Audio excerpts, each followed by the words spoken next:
ಪಶು ಬಲಿ ಕೊಟ್ಟರೆ ಅದು ಪಶುಯಾಗ, ಸೋಮಲತೆಯಿಂದ ರಸವನ್ನು ಆಹುತಿ ಕೊಟ್ಟರೆ ಅದು ಸೋಮಯಾಗ ಅಂತ ಅದಕ್ಕೆ. ಇನ್ನು ಬೇರೆದ್ದೆಲ್ಲ ಅಕ್ಕಿ, ಅನ್ನ, ಚೆರು ಇರ್ತದೆ. ಅಗ್ನಿಹೋತ್ರ ಹೋಮವನ್ನು ಹೋಮಗಳಲ್ಲಿ ಮೊದಲು ವಿಧಾನ ಮಾಡಿದ್ದು ಅಗ್ನಿಹೋತ್ರ ಹೋಮಗಳಲ್ಲಿ. ಇಷ್ಟಿಗಳಲ್ಲಿ ಪ್ರಧಾನವಾದದ್ದು ದರ್ಶಪೂರ್ಣ ಮಾಸ. ಪಶುಯಾಗಗಳಲ್ಲಿ ಪ್ರಧಾನವಾದದ್ದು ಅಗ್ನಿಶೋಮೀಯ ಅಂತ ಒಂದು ಯಾಗ ಇದೆ, ಅದು. ಸೋಮಯಾಗಗಳಲ್ಲಿ ಅಗ್ನಿಷ್ಠೋಮ ಪ್ರಧಾನ. ಹೀಗೆ ಅಗ್ನಿಹೋತ್ರ ಯಾಗ ಹೋಮಗಳಲ್ಲಿ, ಇಷ್ಟಿಗಳಲ್ಲಿ ದರ್ಶಪೂರ್ಣಮಾಸ ಇಷ್ಟಿ, ಪಶುಯಾಗಗಳಲ್ಲಿ ಅಗ್ನಿಶೋಮೀಯ ಪಶು, ಸೋಮಯಾಗದಲ್ಲಿ ಅಗ್ನಿಷ್ಠೋಮ. ಇಂಥ ಯಾಗಗಳನ್ನು ಭರತ ಚಕ್ರವರ್ತಿ ಮಾಡ್ತಾ ಇದ್ದ ಅಂತ ಹೇಳಿದ್ದಾರೆ. ಇದ್ರ ಜೊತೆಗೆ ಪ್ರಕೃತಿ ವಿಕೃತಿ ಯಾಗ ಅಂತಿದೆ. ಈ 4 ಯಾಗಗಳನ್ನು ಹೇಳುವಾಗ ಎಲ್ಲ ವಿಧಾನ ಹೇಳಿರ್ತಾರೆ, ಏನೇನು ಮಾಡಬೇಕು ಅಂತ ವಿಧಿವಿಧಾನಗಳು ಪೂರ್ತಿ ಬಂದಿರ್ತದೆ. ಅದಕ್ಕೆ ಪ್ರಕೃತಿ ಯಾಗ ಅಂತ ಹೆಸರು. ಇದಾದ ಮೇಲೆ ಕೆಲವು ಯಾಗ ಹೇಳಿದ್ದಾರೆ, ಅದರಲ್ಲಿ ಏನೇನು ಮಾಡಬೇಕು ಅಷ್ಟು ಡೀಟೇಲ್ಸ್ ಹೇಳೋದಿಲ್ಲ. ಪ್ರಕೃತಿವದ್ ವಿಕೃತಿ ಕರ್ತವ್ಯ ಅಂತ ಸ್ವಲ್ಪ ವ್ಯತ್ಯಾಸ ಇರ್ತದೆ, ಇನ್ನೆಲ್ಲ ಪ್ರಕೃತಿ ಯಾಗದ ಹಾಗೆ ಮಾಡ್ಕೊಂಡು ಹೋಗಬೇಕು. ಏನು ವ್ಯತ್ಯಾಸ ಇದೆಯೋ ಅದಷ್ಟು ಮಾತ್ರ ಹೇಳಿರ್ತಾರೆ, ಅದನ್ನು ವಿಕೃತಿ ಯಾಗ ಅಂತ ಕರೀತಾರೆ. ಈ ರೀತಿ ಯಾಗಗಳನ್ನು ಮಾಡುವಾಗ ಭಗವಂತನೇ ಆಹುತಿಯನ್ನು ಸ್ವೀಕಾರ ಮಾಡತಕ್ಕವನು ಅನ್ನುವಂಥ ಅನುಸಂಧಾನ ಇಟ್ಟುಕೊಂಡು ಭರತ ಚಕ್ರವರ್ತಿ ಯಾಗ ಮಾಡ್ತಾ ಇದ್ದಂತೆ. ಋತ್ವಿಜರು ಹವಿಸ್ಸನ್ನು ತಗೊಂಡಾಗ, ಅಗ್ನಿಗೆ ಹಾಕಬೇಕು ಅಂತ ಹವಿಸ್ಸನ್ನು ತಗೊಂಡಾಗ ಅಲ್ಲಿ ಏನು ಮಂತ್ರ ಹೇಳ್ತಾರೆ, ಆ ಮಂತ್ರಾರ್ಥ, ಆ ಮಂತ್ರ ಹೇಳುವ ಗುಣ ಎಲ್ಲವೂ ಕೂಡ ಭಗವಂತನಿಗೆ ಅನ್ವಯ ಆಗ್ತದೆ. ಈ ಅನುಸಂಧಾನ ಅವನು ಮಾಡ್ತಿದ್ದಂತೆ. ಅನುಸಂಧಾನ ಮಾಡಿ ಇದಂ ನಮಮ ಅಂತ ಹೇಳಿ ತ್ಯಾಗ ಮಾಡ್ತಾ ಇದ್ದ. ಈ ಅನುಸಂಧಾನ ಯಾಕೆ? ಎಲ್ಲರೂ ಅಸ್ವತಂತ್ರರು, ಅವನ ಅಂಗಗಳಲ್ಲಿ ಆಶ್ರಯಿಸಿರುವವರು ಅಸ್ವತಂತ್ರರು. ಆದ್ದರಿಂದ ಪ್ರಧಾನನಾದ ಪರಮಾತ್ಮನಿಗೆ ಸೇರಬೇಕು, ಅವನೇ ಪರದೇವತೆ ಅನ್ನುವಂಥ ಅನುಸಂಧಾನ ಕೌಶಲ ಅವನಿಗಿತ್ತು. ಈ ರೀತಿ ಕರ್ಮಶುದ್ಧಿ ಇತ್ತು. ಆದ್ದರಿಂದ ಅವನು ಶುದ್ಧ ಅಂತಃಕರಣನಾದ ಅಂತಾರೆ. ಅಂತಃಕರಣ ಶುದ್ಧಿ ಆಗಬೇಕಾದರೆ ಕರ್ಮಶುದ್ಧಿ ಬೇಕು. ಕರ್ಮಶುದ್ಧಿ ಅಂದರೆ ಏನು? ಇದನ್ನೇ ಕರ್ಮಶುದ್ಧಿ ಅಂತ ಹೇಳಿದ್ದಾರೆ ಭಾಗವತದಲ್ಲಿ. ಇಷ್ಟು ಅನುಸಂಧಾನ ಇರಬೇಕು, ಆವಾಗ ಕರ್ಮಶುದ್ಧಿ. ಕರ್ಮ ಹೇಗೆ ಶುದ್ಧಿ ಆಗ್ತದೆ ಅಂತ ಕೇಳಿದರೆ, ಕರ್ಮಶುದ್ಧಿ ಮದರ್ಪಣಂ, ನಾನೇ ಸ್ವತಂತ್ರ, ನಾನೇ ಮಾಡಿಸೋನು ಅಂತ ತಿಳ್ಕೊಂಡು ಮಾಡಿದರೆ ಅದು ಶುದ್ಧ ಕರ್ಮ, ಇಲ್ಲದೇ ಇದ್ದರೆ ಅದೇ ಅಶುದ್ಧ ಕರ್ಮ ಅಂತ. ಭರತ ಚಕ್ರವರ್ತಿ ಏವಂ ಕರ್ಮ ವಿಶುದ್ಧ ಸತ್ವಸ್ಯ, ಈ ರೀತಿ ಕರ್ಮಶುದ್ಧಿಯಿಂದ ಶುದ್ಧ ಸತ್ವನಾಗಿದ್ದ, ಶುದ್ಧ ಅಂತಃಕರಣನಾಗಿದ್ದ. ಅವನ ಹೃದಯದಲ್ಲಿ ಭಗವಂತ ಪ್ರಕಟ ಇದ್ದಂತೆ. ಆ ಹೃದಯದಲ್ಲಿ ಪ್ರಕಟ ಆದ ಭಗವಂತನನ್ನು ನೋಡಿ ಭಕ್ತಿರ್ ಅನುದಿನ ಮೇಧಮಾನರಯ ಅಜಾಯತ, ಇನ್ನಷ್ಟು ಭಕ್ತಿ ಉದ್ರೇಕ ಆಯಿತು. ಹೀಗೆ 1,000,000 ವರ್ಷ ರಾಜಭಾರ ಮಾಡಿದ್ದಂತೆ ಭರತ ಚಕ್ರವರ್ತಿ. 1,000,000 ವರ್ಷ. ಆಮೇಲೆ ಗೊತ್ತಾಯಿತು ಅವನಿಗೆ, ನನ್ನ ಪ್ರಾರಬ್ಧ ಪೂರ್ತಿ ಮುಗೀತು ಅಂತ ಗೊತ್ತಾಯಿತು. ಈ ರಾಜ್ಯಭಾರ ಮಾಡಬೇಕಾದರೂ ಪ್ರಾರಬ್ಧದಿಂದ ಬಂದಿರ್ತದೆ. ಪ್ರಾರಬ್ಧ ಮುಗೀತು ಅಂತ ತನಗೇ ಗೊತ್ತಾಯಿತು. ಕೂಡಲೇ ಅವನು ಮಕ್ಕಳಿಗೆ ಅದನ್ನೆಲ್ಲ ಹಂಚಿದ. ನನ್ನ ಪ್ರಾರಬ್ಧ ತೀರ್ತು, ರಾಜ್ಯಭೋಗದ ಪ್ರಾರಬ್ಧ ತೀರ್ತು, ಇನ್ನು ಸಾಧನೆ ಮಾಡಬೇಕು ಅಂತ ಹೇಳಿ ಅರಮನೆ ಬಿಟ್ಟು ಸನ್ಯಾಸಿಯಾಗಿ ಪುಲಹಾಶ್ರಮ, ಇದು ಪುಲಹ ಅಂತ ಋಷಿಗಳು ಅವರ ಆಶ್ರಮ, ಪುಲಹಾಶ್ರಮ ಅಂತ, ಅಲ್ಲಿ ಹೋಗಿ ಅಲ್ಲಿ ಸಾಲಿಗ್ರಾಮ ಕ್ಷೇತ್ರಕ್ಕೆ ಹೋದ. ಆ ಸಾಲಿಗ್ರಾಮ ಕ್ಷೇತ್ರದಲ್ಲಿ ಚಕ್ರ ನದಿ ಅಂತಾರೆ, ಅಥವಾ ಗಂಡಕಿ ನದಿ ಅಂತ ಅಂತಾರೆ. ಆ ಶಿಲೆಯಲ್ಲಿ ಬ್ರಹ್ಮದೇವರು ದ್ವಾರ ನಿರ್ಮಾಣ, ಚಕ್ರ ನಿರ್ಮಾಣ ಮಾಡತಕ್ಕಂಥ ನದಿ. ಆದ್ದರಿಂದ ಅದಕ್ಕೆ ಚಕ್ರ ನದಿ ಅಂತಲೂ ಕೂಡ ಹೆಸರು. ಅಂಥ ಇಡೀ ಆ ಜಾಗವನ್ನೆಲ್ಲ ಗಂಡಕಿ ನದಿ ಪವಿತ್ರಗೊಳಿಸ್ತದೆ. ಅಲ್ಲಿ ಇವನು ಭರತ ತನ್ನ ಸಾಧನೆ ಮಾಡಿಕೊಂಡಿರೋಣ ಅಂತ ಅಲ್ಲಿ ಹೋಗಿದ್ದಾನೆ. ಇದೇ ಭರತನೇ ಮುಂದೆ ಜಡಭರತನಾಗಿ ಹುಟ್ಟುತ್ತಾನೆ. ಜಿಂಕೆಯಾಗಿ ಹುಟ್ಟುತ್ತಾನೆ, ಮೊದಲು ಜಡಭರತನಾಗ್ತಾನೆ. ಅವನು ಜಪ ಮಾಡಿದ, ಸ್ತೋತ್ರ ಮಾಡಿದ ಮಂತ್ರ, ಭಗವಂತನನ್ನು ಯಾವ ಮಂತ್ರದಿಂದ ಸ್ತೋತ್ರ ಮಾಡ್ತಾ ಇದ್ದ ಅನ್ನೋದನ್ನು ಹೇಳಿದ್ದಾರೆ. ಪರೋ ರಜಾ ಸವಿತರ್ಜಾತ ವೇದೋ ವೇದಸ್ಯ ಗರ್ಭೋ ಮನಸೇದಂ ಜಜಾನ ಸ್ವರೇತಸಾದ ಪುನರಾವಿಶ್ಯ ಚಷ್ಟೆ ಹಂಸಂ ಗೃಧ್ರಾಣಾಂ ಋಷಭಂ ಸಂಗೃಣೀಮಃ. ಈ ಮಂತ್ರದಿಂದ ಅವನು ಭಗವಂತನನ್ನು ಸಾಕ್ಷಾತ್ಕಾರ ಮಾಡಿಕೊಂಡ. ಆಮೇಲೆ ಮತ್ತೆ ಜಿಂಕೆ ಮರಿಯಾಗಿ ಹುಟ್ಟಿದ. ಅವನೇ ಮತ್ತೆ ಜಡಭರತನಾಗಿ ರಹುಗಣ ಅನ್ನುವಂಥ ರಾಜನನ್ನು ಸನ್ಮಾರ್ಗಕ್ಕೆ ತರ್ತಾನೆ. ರಹುಗಣ ರಾಜ ದಾರಿ ತಪ್ಪಿದ್ದ, ನಾನು ರಾಜ ಅಂತ ಅಹಂಕಾರದಿಂದ ಅವನು ಮೆರಿತಾ ಇದ್ದ. ಅಂಥವನನ್ನು ಒಳ್ಳೆ ಉಪದೇಶ ಮಾಡಿ ಸನ್ಮಾರ್ಗಕ್ಕೆ ತಂದವನು ಜಡಭರತ ಮುನಿಗಳು ಅಂದರೆ ಇದೇ ಆದಿಭರತನೇ ಜಿಂಕೆಯಾಗಿ ಜಡಭರತನಾದ. ಅದಕ್ಕೆ ಆ ರಹುಗಣ ರಾಜ ಜಗತ್ತಿಗೊಂದು ಸಂದೇಶ ಕೊಟ್ಟಿದ್ದಾನೆ. ಪ್ರತಿಯೊಬ್ಬರಿಗೂ ಕೂಡ ಜೀವನದಲ್ಲಿ ಪ್ರಸಂಗ ಬಂದಾಗ ಅವರು ಆ ಪ್ರತಿಯೊಬ್ಬ ಮನುಷ್ಯ ಮಹತ್ ಸಮಾಗಮವನ್ನು ಅಪೇಕ್ಷೆ ಪಡಬೇಕು, ಮಹಾತ್ಮರ ಸಮಾಗಮದಲ್ಲಿ ಇರಬೇಕು. ಆಗಿಂದಾಗ್ಗೆ ಆದರೂ ಮಹಾತ್ಮರ ಸಮಾಗಮದಲ್ಲಿರಬೇಕು. ಆವಾಗ ನಮ್ಮ ಜೀವನ ಹೇಗೆ ನಡೀಬೇಕು ಅಂತ ಅನ್ನೋದು ಗೊತ್ತಾಗ್ತದೆ. ಜೀವನದ ಶೈಲಿ ಶುದ್ಧವಾಗಿರ್ತದೆ. ಮಹಾತ್ಮರ ಸಮಾಗಮ ಇಲ್ಲ ಅಂತಂದರೆ ತನಗೆ ತೋಚಿದಂತೆ ಜೀವನ ಶೈಲಿ. ಯಾವ ರೀತಿ ಜೀವನ ಮಾಡಬೇಕು, ನಯ, ವಿನಯ, ಪ್ರೀತಿ, ಪ್ರಜೆಗಳ ಮೇಲೆ ಅನುರಾಗ, ಇದೆಲ್ಲ ಇರಬೇಕು. ಪ್ರಜೆಗಳನ್ನೆಲ್ಲ ಮಕ್ಕಳನ್ನು ನೋಡಿಕೊಂಡಂತೆ ನೋಡಿಕೊಳ್ಬೇಕು.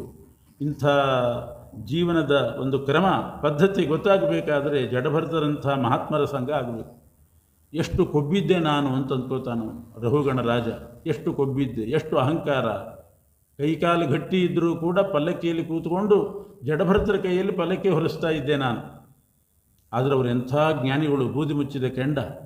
ಇಷ್ಟೂ ಕೂಡ ಅರಿವಿಲ್ಲದೇನೆ, ಯಾರಲ್ಲಿ ಏನು ಸತ್ವ ಇರ್ತದೆ ಒಳಗೆ ಅಂತ ನೋಡದೇನೆ ನಾನು ರಾಜನಾಗಿದ್ದೀನಿ, ಉಳಿದವರೆಲ್ಲ ನನ್ನ ಸೇವಕರು, ಈ ಭಾವನೆ ಬಂದರೆ ಹೇಗೆ? ಅವ್ರ ಮೇಲ್ನೋಟಕ್ಕೆ ಹೇಗೇ ಇರಬಹುದು, ಒಳಗಡೆ ಅಂತಃಸತ್ವ ಏನಿರ್ತದೆ ಅಂತ ಅನ್ನೋದನ್ನು ವಿಚಾರ ಮಾಡಿ ಪ್ರವೃತ್ತಿ ಮಾಡಬೇಕು. ಅದಕ್ಕೆ ಆಮೇಲೆ ಇವನು ರಹುಗಣ ಹೇಳ್ತಾನೆ, ನಮಸ್ಕಾರ, ಎಲ್ರಿಗೂ ನಮಸ್ಕಾರ ಮಾಡ್ತೇನೆ ನಾನು ಅಂತಾನೆ. ಒಟ್ಟುಗಳಿಗೂ ನಮಸ್ಕಾರ. ಇಲ್ಲದಿದ್ದರೆ ಬರೀ ದೊಡ್ಡವರಿಗೆ ಅಷ್ಟೇ ನಮಸ್ಕಾರ ಮಾಡೋದಂತಿತ್ತು. ಭಗವಂತನ ಸನ್ನಿಧಾನ ಎಲ್ಲಿ ಹೇಗಿರ್ತದೆ ಅಂತ ಗೊತ್ತಿಲ್ಲ. ಒಟ್ಟುಗಳಿಗೆ, ಶಿಶುಗಳಿಗೆ, ಮಹಾತ್ಮರಿಗೆ ಎಲ್ರಿಗೂ ನಮಸ್ಕಾರ ಮಾಡಬೇಕು.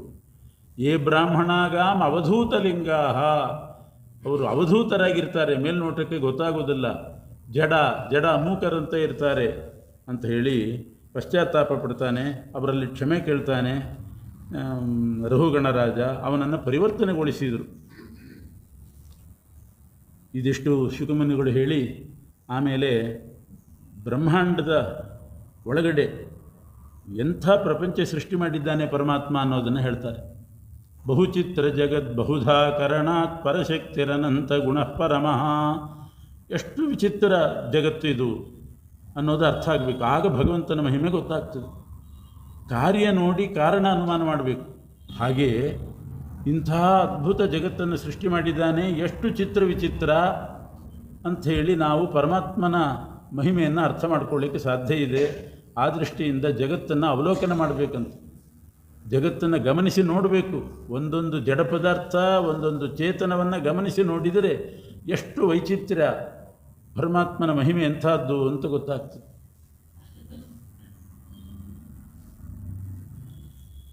ಅದಕ್ಕೆ ಬ್ರಹ್ಮಾಂಡದ ಒಳಗಿನ ವಿಸ್ತಾರವನ್ನೆಲ್ಲ ಹೇಳ್ತಾ ಇದ್ದಾರೆ. ಬ್ರಹ್ಮಾಂಡದ ಒಳಗಡೆ 14 ಲೋಕ, ಮಧ್ಯದ ಲೋಕವೇ ಭೂಲೋಕ, ಮೇಲೆ ಭುವರ್ಲೋಕ, ಸ್ವರ್ಲೋಕ, ಮಹರ್ಲೋಕ, ಜನಲೋಕ, ತಪೋಲೋಕ, ಸತ್ಯಲೋಕ, ವೈಕುಂಠಲೋಕ. ವೈಕುಂಠಲೋಕದ ಮೇಲೂ ಕೂಡ ಮುಕ್ತರು ವಿಹಾರ ಮಾಡ್ತಕ್ಕಂಥ ಖಾಲಿ ಜಾಗ, ಇದನ್ನೆಲ್ಲ ಮೇಲ್ ಮಾಡಿದ್ದಾನೆ. ಭೂಮಿ 1,00,000 ಆಳದಷ್ಟು ಇದೆ. ಭೂಮಿ 1,00,000 ಆಳ, ಅಗದರೆ 1,00,000 ತನಕ ಇದೆ. ಅದರಲ್ಲಿ 10,000 ಆಳದ ಹೊಂಡಗಳೇ ಅತಲ, ವಿತಲ, ಸುತಲ, ಮಹಾತಲ, ತಲಾತಲ, ರಸಾತಲ, ಪಾತಾಳ ಅಂತ 7 ಲೋಕಗಳು. ಕೆಳಗೆ ಮೇಲೆ 7 ಲೋಕ. ಅದರಲ್ಲಿ ಮಧ್ಯದ ಲೋಕವೇ ಭೂಲೋಕ. ನಾವಿರೋದು ಈಗ ಭೂಲೋಕದಲ್ಲಿ. ಭೂಲೋಕದ ನಿರ್ಮಾಣ ಹೇಗಾಗಿದೆ ಅಂತಂದರೆ 3 ಭಾಗ. ಭೂಲೋಕದಲ್ಲಿ 3 ಭಾಗ. ಮಧ್ಯದ ಒಂದು ವರ್ತುಲಾಕಾರ ಭಾಗ ಅದು ಭೂಭಾಗ. ಅದರ 2ರಷ್ಟು ಸುತ್ತಿನ ಒಂದು ಜಾಗ ಇದೆ, ಅದು ತಮೋಭಾಗ. ಅದರ 2ರಷ್ಟು ಮತ್ತೊಂದು ವರ್ತುಲ ಹಾಕಿದರೆ ಅದು ಜಲಭಾಗ. ಈಗ 3 ವಲಯಗಳನ್ನು ಇಡ್ರಿ. ಮಧ್ಯದ್ದು ಒಂದು ಸಣ್ಣ ವರ್ತುಲ, ಒಂದು ಸಣ್ಣ ಸರ್ಕಲ್ಲು, ಅದರ ಹೊರಗಡೆ ದೊಡ್ಡ ಸರ್ಕಲ್, ಅದರ ಹೊರಗಡೆ ಮತ್ತೊಂದು. ಅದರಲ್ಲಿ ಭೂಭಾಗ, ತಮೋಭಾಗ, ಜಲಭಾಗ ಅಂತ ಈ ಥರ ಇದೆ. ಭೂಭಾಗ ಅಂದರೆ ಅದು ಭೂಮಿ. ತಮೋಭಾಗ ಅಂದರೆ ಗಟ್ಟಿಯಾಗಿರ್ತಕ್ಕಂಥ ಕತ್ತಲೆ, ಅಷ್ಟು ಪರ್ವತ ಇದ್ದ ಹಾಗೆ, ಸುತ್ತಲೂ ಪರ್ವತ ಇದ್ದ ಹಾಗೆ ಕತ್ತಲೆ ಇದೆ. ಆ ಕತ್ತಲೆ ಪರ್ವತದಷ್ಟು ನೀರು ಗಟ್ಟಿಯಾಗಿ ಇದಾಗ್ತದಲ್ಲ, ಹಿಮ ಗಟ್ಟಿಯಾಗಿ ಬಿಡ್ತದೆ ನೀರು. ಹಾಗೆ ಕತ್ತಲೆ, ಗಟ್ಟಿ ಕತ್ತಲೆ, ಅದರದ್ದು ಪರ್ವತ. ಅದರ ಹೊರಗಡೆ ಇದು ನೀರು, ಅದು ಘನೋದಕ ಅಂತ ಕರೀತಾರೆ ಅದನ್ನು. ಅದು ಜಾಸ್ತಿ, ಹೊರಗಡೆ ಪೂರ್ತಿ ಹೊರಗಡೆ ವರ್ತುಲಾದ್ದರಿಂದ ಅದು ಜಾಸ್ತಿ. ಈ 3 ಸೇರಿ ಭೂಲೋಕ. ಮಧ್ಯದ ಭೂಭಾಗದಲ್ಲಿ 7 ದ್ವೀಪ 7 ಸಮುದ್ರ, ಸಪ್ತದ್ವೀಪ ಸಪ್ತ ಸಮುದ್ರ. ಆ ಸಮುದ್ರಗಳನ್ನು ವಿಸ್ತಾರಗೊಳಿಸಿದವನೇ ಪ್ರಿಯವ್ರತ, ಸ್ವಯಂಭವ ಮನುವಿನ ಮಗ ಪ್ರಿಯವ್ರತ. 7 ಸಲ ಮೇರು ಪರ್ವತಕ್ಕೆ ಪ್ರದಕ್ಷಿಣೆ ಬಂದಂತೆ, ಸೂರ್ಯನ ಹಾಗೆ, ಸೂರ್ಯನಷ್ಟು ಪ್ರಕಾಶ, ದಿವ್ಯ ರಥದಲ್ಲಿ ಕೂತ್ಕೊಂಡು ಸೂರ್ಯನ ಹಿಂದೆ ಇವನು ಪ್ರದಕ್ಷಿಣೆ ಬಂದ. ಆ ಚಕ್ರ ತಿರುಗಿತಲ್ಲ, ಆವಾಗ ಮೊದಲೇ ಇತ್ತು ಸಮುದ್ರ, ಇವನ ಚಕ್ರ ತಿರುಗಿದಾಗ ತಗ್ಗು ಭಾಗ ಉಂಟಾಗಿ ಆ ಸಮುದ್ರದ ನೀರೆಲ್ಲ ಹಂಚಿ ಸರಿಯಾಗಿ ಸಮುದ್ರಗಳಾಯಿತು, 7 ಸಮುದ್ರ ಆಯಿತು. ಒಂದು ದ್ವೀಪ ಒಂದು ಸಮುದ್ರ, ಆ ರೀತಿ ಇರೋದು, ಚಕ್ಕುಲಿ ಆಕಾರ. ಮಧ್ಯದ್ದೆಲ್ಲ ಇದು ಸಮುದ್ರ, ಆಚೆ ಈಚೆ ದ್ವೀಪಗಳು. ಈಗ ಮಧ್ಯದ್ದು ಒಂದು ದ್ವೀಪ, ಜಂಬೂ ದ್ವೀಪ, ಸುತ್ತಲೂ ಲವಣ ಸಮುದ್ರ, ಮತ್ತು ಪ್ಲಕ್ಷದ್ವೀಪ, ಮತ್ತು ಇಕ್ಷು ಸಮುದ್ರ. ಹೀಗೆ ಒಂದು ದ್ವೀಪ ಒಂದು ಸಮುದ್ರ, ಒಂದು ದ್ವೀಪ ಒಂದು ಸಮುದ್ರ. ಆವಾಗ 7 ದ್ವೀಪ ಆಯಿತು, 7 ಸಮುದ್ರಗಳಾಯಿತು. ಕೊನೆ ಸಮುದ್ರ ಸ್ವಾದೂದಕ ಸಮುದ್ರ ಅಂತ, ಸಿಹಿನೀರಿನ ಸಮುದ್ರ ಅದು. ಅದೆಲ್ಲ ಆದಮೇಲೆ ಲೋಕಾಲೋಕ ಪರ್ವತ ಅಂತೆಲ್ಲ ಬರ್ತದೆ. ಅದಷ್ಟು ಭೂಭಾಗ, ಅಷ್ಟು ಭೂಭಾಗ. ಈ ಭೂಭಾಗದ ಮಧ್ಯದಲ್ಲಿರೋದೇ ಮೇರು ಪರ್ವತ. ಮೇರು ಪರ್ವತ ಕೆಳಗಡೆ ಚೂಪಾಗಿದೆ, ಮೇಲೆ ವಿಸ್ತಾರವಾಗಿದೆ, ಬುಗುರಿ ಹಾಗೆ, ಬುಗುರಿ ಆಕಾರದ ಪರ್ವತ. ಅದು ಬೀಳಬಾರ್ದು. ಈಗ ಬುಗುರಿ ಹೀಗೆ ನಿಲ್ಲಿಸಿದ್ರೆ ಬಿದ್ದುಬಿಡ್ತದೆ, ತಿರುಗ್ತಾ ಇದ್ರೆ ಸರಿಯಾಗಿರ್ತದೆ, ಇಲ್ಲಿದ್ರೆ ಬೀಳ್ತದೆ. ಮೇರು ಪರ್ವತ ಬುಗುರಿ ಆಕಾರದಲ್ಲಿದೆ. ಸ್ವಲ್ಪ ಹೂತಿಟ್ಟಿದ್ದಾನೆ ಪರಮಾತ್ಮ ನೆಲದಲ್ಲಿ, ಆದರೂ ಮೇಲ್ಗಡೆ ಭಾರ, ಮೇಲೆ ಹೋದಂತೆ ವಿಸ್ತಾರ. ಆ ಮೇರು ಪರ್ವತದ ಮೇಲೆ ಸಮತಟ್ಟಾದ ಜಾಗ, ಅಲ್ಲಿ ಅಷ್ಟದಿಕ್ಪಾಲಕರ ಪಟ್ಟಣ, ಬ್ರಹ್ಮದೇವರ ಸಭೆ, ಅದೆಲ್ಲ ಇದೆ. ಎಲ್ಲಿಯಾದರೂ ಆ ಕಡೆ ಈ ಕಡೆ ವಾಲ್ಬಹುದು, ಅದು ಆಗಬಾರ್ದು ಅಂತ ಹೇಳಿ ಆ ಕೆಳಗಡೆ ಬುಡದಲ್ಲಿ 4 ಪರ್ವತಗಳನ್ನು ಮಾಡಿಟ್ಟಿದ್ದಾನೆ. ಮೇರು ಪರ್ವತ ಬಂಗಾರದ್ದು, ಅದರ ಕೆಳಗಡೆ ತಮ್ಮ ಹೆಗಲಿಗೆ ಆಶ್ರಯ ಕೊಟ್ಟು ಹೊರಲಿಕ್ಕೆ ಅಂತ 4 ಪರ್ವತ. ಮಂದರ, ಮೇರು ಮಂದರ, ಕುಮುದ, ಸುಪಾರ್ಶ್ವ ಅಂತ 4 ಪರ್ವತ. ಅದನ್ನು ಅವಲಂಬಿಸಿ ಮೇರು ಪರ್ವತ ನಿಂತಿದೆ. ಆಚೆ ಈಚೆ ಬೀಳೋ ಹಾಗಿಲ್ಲ, ಸಪೋರ್ಟ್ ಇದೆ, 4 ಕಡೆ ಕಂಬ ಇದ್ದ ಹಾಗೆ ಆ ಪರ್ವತಗಳು. ಅದರಲ್ಲಿ ಮೇರುಮಂದರ ಅಂತ ಒಂದು ಪರ್ವತ, ಅದ್ರ ಮೇಲಿರೋದು ನೇರಳೆ ಹಣ್ಣಿನ ಮರ, ಜಂಬೂ ವೃಕ್ಷ. ಆ ಮರದಿಂದ ಇಡೀ ಮಧ್ಯದ ಈ ದ್ವೀಪಕ್ಕೆ ಜಂಬೂ ದ್ವೀಪ ಅಂತ ಹೆಸರು ಬಂದದ್ದು ಆ ಮರದಿಂದ. ಅಂಥ ಅದ್ಭುತವಾದ ಮರ ಅದು, ಜಂಬೂ ನೇರಳೆ ಹಣ್ಣಿನ ಮರ. ಎಷ್ಟೋ ಮೈಲು ಎತ್ತರ ಮೇಲೆ ಹೋಗಿದೆ, ಮೈಲ್ಗಟ್ಟಲೆ. ಅಲ್ಲಿಂದ ವಿಸ್ತಾರ ಹಬ್ಬಿದೆ, ಎಷ್ಟೋ ಮೈಲು ಹಬ್ಬಿದೆಯಂತೆ ಮೇಲೆ. ಅದರ ಒಂದೊಂದು ಹಣ್ಣು, ನೇರಳೆ ಹಣ್ಣು, ಜಂಬೂ ಫಲ ಆನೆಯಷ್ಟು ದೊಡ್ಡದು. ಚೆನ್ನಾಗಿ ಪಕ್ವವಾಗಿ ಕೆಳಗೆ ಬೀಳ್ತದಂತೆ. ಅದು ಯಾರೂ ತೆಗೆಯೋರಿಲ್ಲ.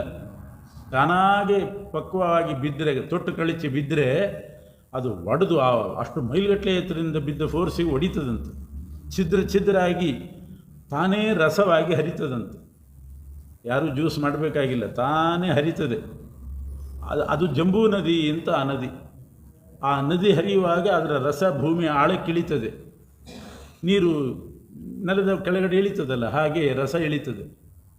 ಕೆಲವು ಪ್ರದೇಶದಲ್ಲಿ ಆ ನೇರಳೆ ಹಣ್ಣಿನ ರಸ ಭೂಮಿ ಕೆಳಗಡೆ ಮಣ್ಣಿನಲ್ಲಿ ಸೇರಿದಾಗ ಅಲ್ಲಿ ಸೂರ್ಯನ ಕಿರಣ ಬಿದ್ದು ಆ ಮಣ್ಣು ಬಂಗಾರ ಆಗ್ತದೆ. ದೇವತೆಗಳಿಗೆ ಆಭರಣಕ್ಕೆ ಬೇಕು ಅಂತ ಹೇಳಿ ಆ ಬಂಗಾರವನ್ನು ಸೃಷ್ಟಿ ಮಾಡೋದು ಪರಮಾತ್ಮ ನಮ್ಮ ದ್ವೀಪದಲ್ಲಿ. ನಮಗೆ ಮಾತ್ರ ಸುಲಭವಾಗಿ ಸಿಗೋದಿಲ್ಲ ಅಷ್ಟೇ. ಬಂಗಾರದ ಸೃಷ್ಟಿ ಹೀಗಾಗ್ತದಂತೆ. ಅದಕ್ಕೆ ಜಾಂಬೂನದ ಅಂತ ಚಿನ್ನಕ್ಕೆ ಹೆಸರು. ಇಂಥ ಮರ ಆದ್ದರಿಂದ ಆ ಮರದ ಹೆಸರೇ ಇಟ್ಟು ಇದನ್ನು ಜಂಬೂದ್ವೀಪ ಅಂತ ಕರೆದಿದ್ದಾರೆ. ಇದೇ ರೀತಿ ಬೇರೆ ಬೇರೆ ದ್ವೀಪಗಳು, ಬೇರೆ ಬೇರೆ ಸಮುದ್ರಗಳು ಇದೆ. ಅದರಲ್ಲಿ ಸಪ್ತ ಸಮುದ್ರಗಳ ಪೈಕಿ 6ನೇ ಸಮುದ್ರ, ಮೊದಲನೇ ಸಮುದ್ರ ಲವಣ ಸಮುದ್ರ. ನಾವಿರೋದು ಜಂಬೂದ್ವೀಪ, ಜಂಬೂದ್ವೀಪೇ ಅಂತೀವಿ. ನಮ್ಮ ಸುತ್ತಲೂ ಇರೋದು ಲವಣ ಸಮುದ್ರ. ನಮ್ಮ ಹಣೆ ಬರ್ನೋ ಏನೋ, ನಿಮಗಿದೆ ಸರಿ ಅಂತ ಉಪ್ಪು ನೀರು ಇಟ್ಟಿದ್ದಾನೆ ನಮ್ಮ ಹತ್ತಿರ. ಬೇಕಾದಷ್ಟಿದೆ ಸಮುದ್ರ, ಉಪ್ಪು ನೀರಷ್ಟೇ. 7ನೇ ಸಮುದ್ರ ಸ್ವಾದೋದಕ ಸಮುದ್ರ. ಅದು ಒಂದಕ್ಕಿಂತ ಒಂದು ಇಮ್ಮಡಿ ಆಗ್ತಾ ಹೋಗ್ತದೆ. ಹೊರಗೆ ಬಂದಾಗ ಆ ವಿಸ್ತಾರ ಜಾಸ್ತಿ ಆಗ್ತದೆ. 1,00,000 ಯೋಜನ ಜಂಬೂದ್ವೀಪ ಆದರೆ 2,00,000 ಯೋಜನ 4, ಆಮೇಲೆ 8, 16, 32, 64 ಹೀಗೆ ವಿಸ್ತಾರ ಆಗ್ತದೆ ಆ ಸಮುದ್ರಗಳೆಲ್ಲ. ಇದು 5ನೇ ಸಮುದ್ರ 6ನೇ ಸಮುದ್ರ ದಧಿ ಸಮುದ್ರ ಮೊಸರಿಂದು, ಅದು ದೂರ ಇಟ್ಟಿದ್ದಾನೆ. ಅದು 5ನೇದ್ದು. 6ನೇದ್ದು ಕ್ಷೀರ ಸಮುದ್ರ, 7ನೇದ್ದು ಸ್ವಾದೋದಕ ಸಮುದ್ರ. ಬಹಳ ದೂರ ಇದೆ. ಯಾಕಷ್ಟು ದೂರ ಇಟ್ಟಿದ್ದಾನೆ ಅಂತಂದರೆ, ಪ್ರಳಯ ಕಾಲದಲ್ಲಿ ಭಗವಂತ ಊಟ ಮಾಡುವಾಗ ಅವನಿಗೆ ಊಟ ಅಂದರೆ ಈ ಪ್ರಪಂಚನೇ ಊಟ, ಎಲ್ಲ ನುಂಗಿಬಿಡ್ತಾನೆ. ಆವಾಗ ಕುಡಿಬೇಕಲ್ಲ, ನೀರು ಕುಡಿಬೇಕಲ್ಲ ಊಟ ಆದಮೇಲೆ. ತನಗೆ ಊಟ ಆದಮೇಲೆ ನೀರು ಕುಡಿಲಿಕ್ಕೆ ಅಂತ ಸ್ವಾದೋದಕ ಸಮುದ್ರ ಮಾಡಿರೋದು. ಅದು ಮಡಿ ನೀರು, ಯಾವಾಗಲೂ ಮಡಿ ನೀರು ದೂರ ಇಟ್ಟಿರ್ತಾರೆ, ಮಕ್ಕಳಿಗೆ ಯಾರಿಗೂ ಸಿಗಬಾರ್ದು ಅಂಥೇಳಿ. ಹಾಗೆ ನಮಗೆ ಸಿಗಬಾರ್ದು ಅಂತ ಸ್ವಾದೋದಕ ಸಮುದ್ರ ಅವನಿಗೆ ಕುಡಿಯೋ ನೀರದು, ಮಡಿ ನೀರು ಊಟಕ್ಕೆ, ಅದಕ್ಕೆ ಅಷ್ಟು ದೂರ ಇಟ್ಟಿದ್ದಾನಂತ. ಉಪ್ಪು ಯಾರು ಬೇಕಾದ್ರೆ ಮುಟ್ಬೋದು, ಮೈಲಿಗೆಯವರು ಉಪ್ಪು ಬಡಿಸ್ತಾರೆ, ಪರವಾಗಿಲ್ಲ. ನೀರು ಮಾತ್ರ ಬಡಿಸೋ ಹಂಗಿಲ್ಲ. ಮೊಸರು ಬಡಿಸ್ಬೋದು, ಹಾಲು ಬಡಿಸ್ಬೋದು, ನೀರು ಮುಟ್ಟೋ ಹಾಗಿಲ್ಲ. ಅದಕ್ಕೆ ದೂರ ಇಟ್ಟಿದ್ದಾನಂತೆ ಅಂತ ವಾದಿರಾಜರು ಹೇಳ್ತಾರೆ. ಸ್ವಾದೋದಕ ಸಮುದ್ರ ಅದು 7ನೇದ್ದು. 6ನೇದ್ದು ಕ್ಷೀರ ಸಮುದ್ರ, ಅಲ್ಲೇ ಪರಮಾತ್ಮನ ಮಂದಿರ ಶ್ವೇತದ್ವೀಪ ಇರೋದು ಅಲ್ಲಿ. ಶ್ವೇತದ್ವೀಪ ಅಂದರೆ ಅದು ದ್ವೀಪ ಅಲ್ಲ, ಐಲ್ಯಾಂಡ್ ಅಲ್ಲ, ಅದು ಮನೆ. ಕ್ಷೀರ ಸಮುದ್ರದಲ್ಲಿ ಒಂದು ಮನೆ ಕಟ್ಟಿಕೊಂಡಿದ್ದಾನೆ ಪರಮಾತ್ಮ.